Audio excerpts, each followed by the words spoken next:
school board members being threatened with physical violence and death because they do common sense things like pass rules to protect children. Well, there's a school board member whose child received a letter saying, your mama is going to die. I'm paraphrasing, but that's basically what it says. All right, let me take you to this situation. Let's put up a picture of the school board member, okay?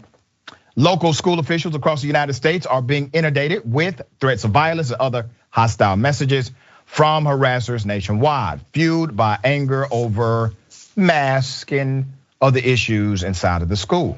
So a letter came to the home of Brenda Sheridan in Loudoun County, Virginia. This is a Virginia school board member, but it was addressed to one of her children. It threatened to kill them both unless she left the board. Now, remember when conservatives were all up in arms about the FBI or the Department of Justice helping local law enforcement investigate these particular threats? And they were saying they want the FBI to investigate parents. Well, damn it, if it's a parent doing it, they need to be investigated. That's how that works, right? And they said, well, we don't need the Department of Justice to start targeting parents. If parents are trying to kill board members of a school board, yes, if the local authorities, if they don't have the resources to investigate it, and many times they don't, that's exactly what should happen. Now, I want to remind you, many times these threats come from outside of the district and sometimes outside of the state, which means by way of jurisdiction, local law enforcement, they're limited. They're limited in manpower and they're limited in actual jurisdiction. So you need to have the proper jurisdictional investigative agency connected to a task force or coalition to investigate it properly. It gets deeper. The letter reads, let's put up the letter. The letter reads, it's too bad that your mother is an ugly communist whore, said the handwritten note, which the family read just after Christmas. If she doesn't quit or resign before the end of the year, we will kill her. But first, we will kill you.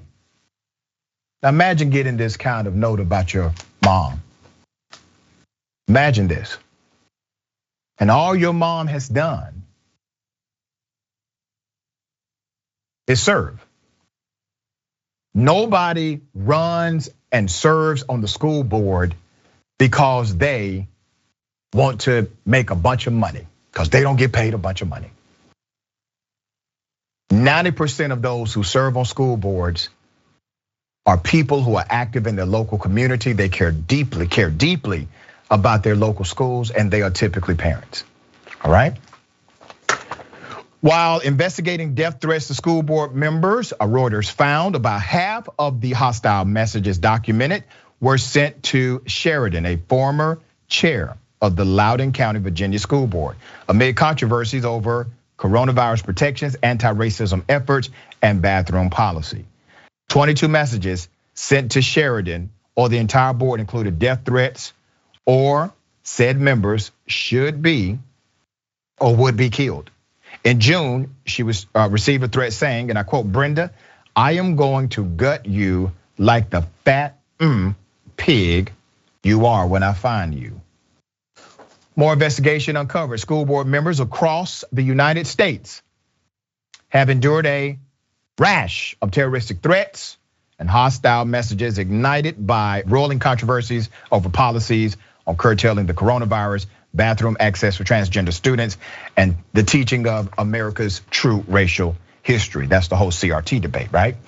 Reuters documented the intimidation through contacts and interviews with 33 board members across 15 states, and a review of threatening and harassing messages obtained from the officials or through public records request. The news organization found more than 222 such messages in this sampling of districts, a sampling of districts.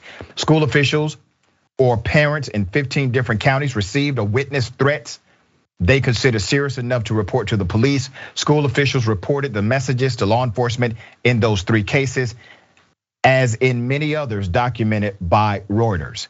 No one has been arrested for sending this threatening message, though a few people have been arrested for unruly or threatening behavior at board meetings. This is why the Department of Justice was getting involved, because the issue is systemic, the issue is nationwide, it is not isolated to a local jurisdiction, and typically these threats come outside of that city.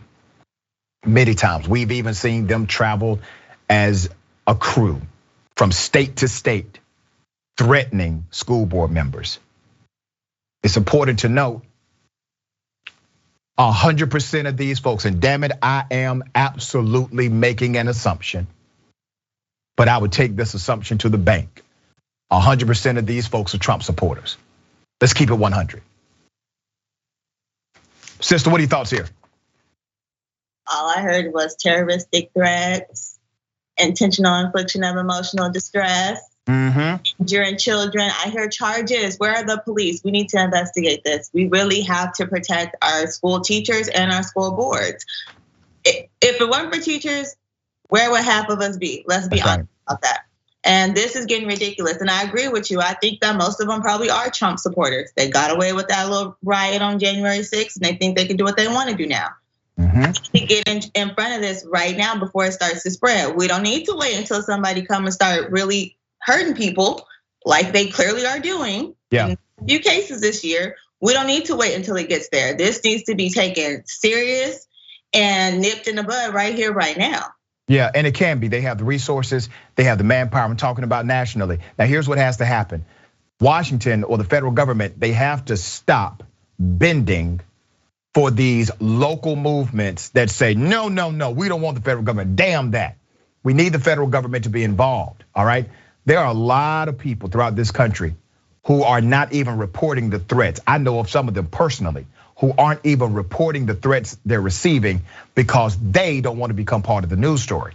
So the sample that we have, which is massive, by the way, is a fraction of the threats they are receiving as members of the school board. And we reported on something a few months ago where there was one county official who was run off the road by a disgruntled citizen because of their stance on masks in the county. Literally tried to kill this person at over 70 miles per hour.